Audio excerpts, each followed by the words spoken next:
Farxaan Mukhtaar Cabdi waa wiil 20 jir ah kuna nool magaalada Mandheera wuxuuna ka soo jeedaa qoys sabool danyar ah. wuxuu ahaa wiilka kaliya oo reerkiisa u dhaqdhaqaaqo wuxuuna ka shaqaysan jiray gawaarida u kala goosha Mandheera iyo Maua. Farxaan taariikhdu markay ahayd 6 bisha 7 sanada 2019 waxa uu la kulmay dhacdo xanuun badan leh. saacadu waxay ku beegneed 6 saac oo habeenimo sida uu ii sheegay. Farxaan waxa xabad ku furay gaariga uu waday dabley aan la garanaynin meel u jirta magaalada Gaarisa 25 kilomitir waxayna xabadda ka gashay labada indhood isagoona halkaas ku waayay aragga. Farxaan waxa xilligaas gaariga la saarnaa 2 wiil oo kale balse waxay nasiib u yeeshteen in ay ka badbaadaan xabadda isla markaasna si degdeg ah ay ku gaarsiiyeen xarunta booliiska ee magaalada Madoogaashe. waa kana Farxaan oo ka sheekeynayo sida ay wax u qabsadeen. magacaygu waa Farxaan Mukhtaar Cabdi oo dhibkaan iyo dhibaatadan sidoo ii soo gaaray in sheegaya. magaalada la yiraahdo Maua ayaan ka soo baxay waxaana u soo socday magaalada la yiraahdo Mandheera.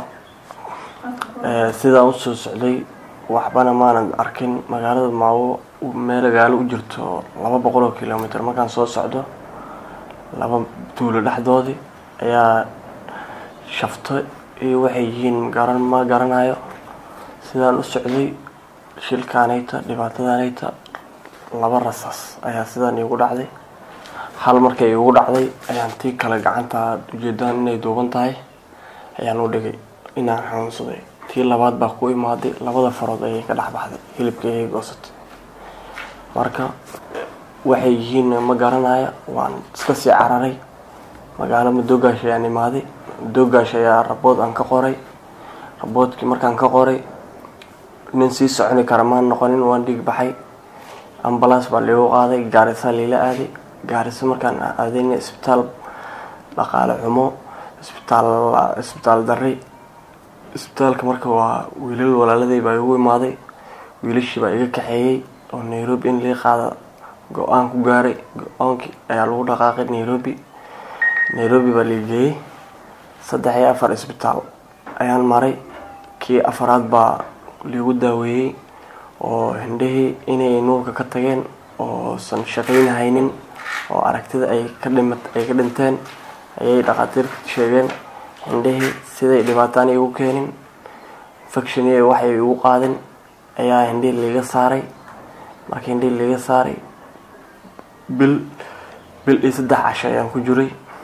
Farxaan hadda waa dhibane doonayo in uu dib u helo aragiisa laakiin dhaqaale la'aanta jirta awgeed aan waxba awoodin. qoyskiisana ay yihiin kuwa aan qarash haysanin. waa tan hooyadiisa oo mar walba ka murugsan xaaladda wiilkeed waxayna ka codsanaysaa muslimiinta in ay ku caawiyaan waxay u awoodi karaan Farxaan. marka maadaama mar hore dhibaato badan aan la soo marnay haddana uu saan yahay waxba aan gacanta ugu haynin. dhibaatada Ilaahay baa dadka bixin kara. marka waa sida arkaysaan. marka muslimiinta meel kasta ay joogaan muuqaalkiisa arkayaan wixii nagu soo tari karaan isbitaal si kasta ugu baahanahay caawinaad waan ugu baahanahay kama maarana. waa muslimiintana waa dadka walaalaha anaga Soomaalida.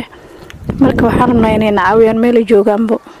dhaqaatiirta uu la kulmay ayaa u sheegay in indhihiisa aysan dareenkooda dhimanin loona heli karo indho kale balse loo baahan yahay lacago fara badan si wax looga qabto xanuunkiisa.